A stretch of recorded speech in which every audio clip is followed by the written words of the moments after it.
അപ്പോൾ നമുക്കിന്നൊരു പച്ചമുളക് അച്ചാർ ഇട്ടാലോ? അപ്പോൾ അതെങ്ങനെ ചെയ്യണേന്ന് നമുക്ക് നോക്കാം. ഇതിപ്പോൾ ഞാൻ എടുത്തിരിക്കുന്നത് ഒരു 250 പച്ചമുളകാണ്. അത് കഴുകി നന്നായിട്ട് നമ്മുടെ വെയിലത്ത് വെച്ചാട്ടോ ഞാനൊന്ന് പയ്യെ അതിൻ്റെ വെള്ളമൊക്കെ കളഞ്ഞെടുത്തിരിക്കുന്നത്. വെയിലത്ത് വെച്ചിട്ട് അതിൻ്റെ വെള്ളമൊക്കെ കളഞ്ഞെടുത്തിരിക്കുന്നു. ഇത് 2 പീസായിട്ട് നമുക്ക് കട്ട് ചെയ്തെടുക്കാം. അപ്പോൾ നമ്മൾ പീസ് ആക്കാൻ ഉപയോഗിക്കുന്ന കത്തിയിൽ പോലും വെള്ളം പാടില്ല. വെള്ളം വന്നു കഴിഞ്ഞാൽ നമ്മളുടെ ഈ അച്ചാർ പെട്ടെന്ന് പൂത്ത് അഴുക്കായിപ്പോവും. അപ്പോൾ ഞാനിത് കട്ട് ചെയ്തെടുക്കാം.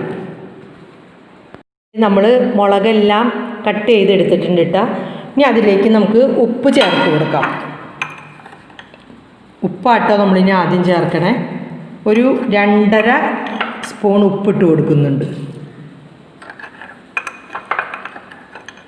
പെട്ടെന്ന് ഇതിലേക്ക് മിക്സ് ആവില്ല. നമ്മളിതിൽ ചേർക്കേണ്ട സാധനങ്ങളൊക്കെ ചേർത്ത് കഴിയുമ്പോഴാണ് അത് മിക്സായി കിട്ടുള്ളൂ കേട്ടോ ഉപ്പ്. എന്നാലും നമുക്കൊന്ന് ഇളക്കി കൊടുക്കാം എല്ലായിടത്തേക്കും ഇങ്ങോട്ട് ആയിക്കോട്ടെ.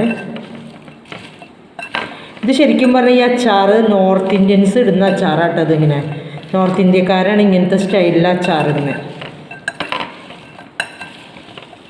എൻ്റെ ചേച്ചി നോർത്ത് ഇന്ത്യയിലാണ് വർക്ക് ചെയ്യണേ. അപ്പോൾ ആളെനിക്ക് പറഞ്ഞു തന്നൊരു റെസിപ്പിയാണിത്. അപ്പോൾ അവിടെയുള്ളവർ മാങ്ങയായാലും എന്തച്ചാറും ഇങ്ങനെ ഇടണേ. കാരണം പെട്ടെന്ന് കേടാവാതിരിക്കാൻ വേണ്ടിയിട്ടാണ് അവർ ഇങ്ങനെ ഉണ്ടാക്കിയെടുക്കുന്നത്.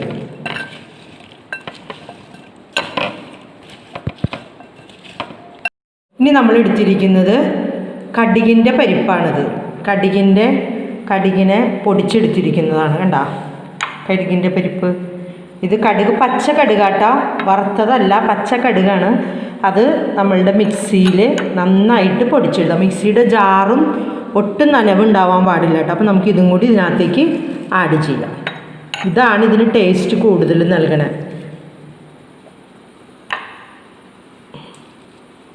നന്നായിട്ട് ചേർത്ത് കൊടുക്കണം. എപ്പോഴാണ് നമ്മളുടെ ഈ അച്ചാറിന് ടേസ്റ്റ് ഉണ്ടാവുന്നത്. ഇതിപ്പോൾ എടുത്തിരിക്കുന്നത് ഞാൻ 4 ടേബിൾ സ്പൂൺ കടുക് എടുത്തിട്ടുണ്ട്. അത് മിക്സിയിൽ ചെറിയ ജാറിൽ ഒന്ന് പൊടിച്ചെടുത്തതാണ്. അതിൻ്റെ പരിപ്പും ആ കറുത്ത ഭാഗമൊക്കെ വന്നു എന്ന് വെച്ച് കുഴപ്പമില്ല. ഇതെല്ലാം കൂടി ഒന്ന് മിക്സ് ചെയ്ത് കൊടുക്കാം.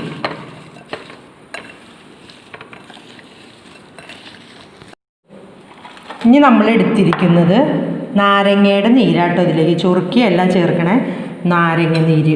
ഇപ്പം ഞാൻ ആ സ്പൂൺ തന്നെ വെച്ചാട്ടോ എല്ലാത്തിലേക്കും ചെയ്യുന്നത്. നാരങ്ങ ഒരു 15 നാരങ്ങ ഞാൻ പിഴിഞ്ഞെടുത്തിട്ടുണ്ട്. ഇതിൻ്റെ നീര് നമുക്ക് ഇതിലേക്ക് യോജിപ്പിച്ച് കൊടുക്കാം. കാരണം ഇതിൽ നമ്മൾ വേറെ പ്രത്യേകിച്ച് വെള്ളമൊന്നും ചേർക്കാൻ പാടില്ല. നാരങ്ങയുടെ കുരു കളഞ്ഞതിന് ശേഷം മാത്രം നമ്മളിത് പിഴിഞ്ഞ് ശരിക്കും കഴുകിയതിന് ശേഷം തുടയ്ക്കുക നാരങ്ങ. അതിന് ശേഷം പിഴിഞ്ഞെടുക്കുക. കാരണം അതിലും വെള്ളം ഉണ്ടാകരുത്. ഇതിപ്പോൾ നാരങ്ങയുടെ നീര് ഇതിൻ്റെ മുകളിൽ ഇങ്ങനെ ഇതായിട്ട് നിൽക്കണം. അതിനുശേഷം നമ്മൾ ഇതിലേക്ക് ചേർക്കണത് ഉലുവയും കുറച്ച് കായവും കൂടി ഞാൻ വറുത്ത് പൊടിച്ചെടുത്തിട്ടുണ്ട്. ഉലുവയും കായവും ഞാൻ വറുത്ത് പൊടിച്ചെടുത്തിരിക്കുന്നത് കേട്ടോ. ആ പൊടിയും കൂടി ഇതിലേക്ക് നമുക്ക് ചേർത്ത് കൊടുക്കാം. ഉലുവയുടെയും കായത്തിൻ്റെയും പൊടി രണ്ടും കൂടി മിക്സ് ചെയ്തിട്ടാണ് പൊടിച്ചേക്കണം. ഉലുവ 1 സ്പൂൺ എടുത്തിട്ടുണ്ട്. കായവും അതേപോലെ ഒരു ചെറിയ കഷ്ണം അത് വറുത്തതിന് ശേഷം മിക്സിയിൽ ആദ്യം ഈ നമ്മളുടെ കടുക് പൊടിക്കുന്നേക്കാളും മുമ്പ് അത് പൊടിച്ചെടുത്തു. അതിന് ശേഷമാണ് കടുക് പൊടിച്ചെടുത്തത്. ഇനി നമുക്ക് ഇതിലേക്ക് ഒരു ഇൻഗ്രീഡിയൻറ്റും കൂടി ചേർക്കണം. എന്താണെന്നറിയോ? കടുകെണ്ണ നമ്മളൊന്ന് ചൂടാക്കിയിട്ടാട്ടോ ഒഴിക്കണേ. അപ്പോൾ ഞാൻ കടുകെണ്ണയും കൂടി ഒന്ന് ചൂടാക്കി എടുക്കട്ടെ.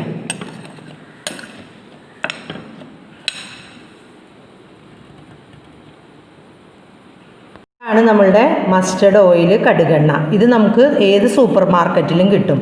അപ്പോൾ ഇതൊന്ന് പയ്യെ ചൂടാക്കി ഞാൻ കൊണ്ടുവരാം. നമ്മുടെ കടുകെണ്ണയ്ക്ക് ചെറിയ സ്മോക്കാട്ടേ പാടുള്ളൂ. നമ്മളൊന്ന് ഇതിലേക്ക് ഒഴിക്കുക, അപ്പം തന്നെ എടുത്ത് മാറ്റാം.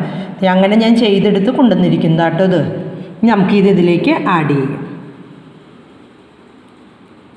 ഇപ്പം നമ്മളുടെ അച്ചാറിൻ്റെ ഇപ്പോഴത്തെ എല്ലാ പ്രൊസീജിയറും തീർന്നു. ഇനി അടുത്തത് നമ്മൾ ചെയ്യാൻ പോണത്, നമ്മളിതൊന്ന് 2 ദിവസം വെയിലത്തൊന്ന് വയ്ക്കും. വെയിലത്ത് വയ്ക്കുമ്പോൾ ഇതിനകത്തുള്ള എല്ലാ വെള്ളത്തിൻ്റെ അംശവും നമ്മളുടെ എന്താ പറയുക സൂര്യപ്രകാശത്തിൽ കൂടി പോകും. നമ്മളിത് ചൂടാക്കണമൊന്നുമില്ല കേട്ടോ. അടുപ്പത്ത് വെച്ച് അങ്ങനെ ഇത് നമ്മൾ മറ്റേ അച്ചാറുണ്ടാക്കണോളം ചെയ്യണില്ല. ഇങ്ങനെ സൂര്യപ്രകാശത്തിൽ ഒന്ന് 2-3 ദിവസം കാണിച്ചിട്ട് നമ്മളിത് ഒരു ഭരണിയിൽ നന്നായിട്ട് അടച്ചെടുത്ത് വയ്ക്കും. 1 വർഷം വരെ ഇത് കേടുകൂടാതെ നമുക്ക് കിട്ടും. അപ്പോൾ നമുക്കിനി ഇത് വെയിലത്തോട്ട് വെക്കാം. അപ്പോൾ അതേ നമ്മളുടെ മുളക് അച്ചാറിനുള്ളത് ബാക്കിയെല്ലാ പ്രിപ്പറേഷനും റെഡി ആയിട്ടുണ്ട്. ഇനി ഇത് 2 ദിവസം വെയിലത്തേക്ക് വയ്ക്കുക. ഇപ്പം ഞാനിത് വെയിലത്ത് വെച്ചേക്കാം കേട്ടോ. ഫ്രണ്ട്സ്, അപ്പോൾ ദേ നമ്മളുടെ അച്ചാർ ഇത് റെഡി ആയിട്ടാണ്. 3 ദിവസം ഞാൻ 2 മണിക്കൂർ വീതം നമ്മളുടെ പുറത്ത് വെയിലത്ത് വെച്ചതാണ്.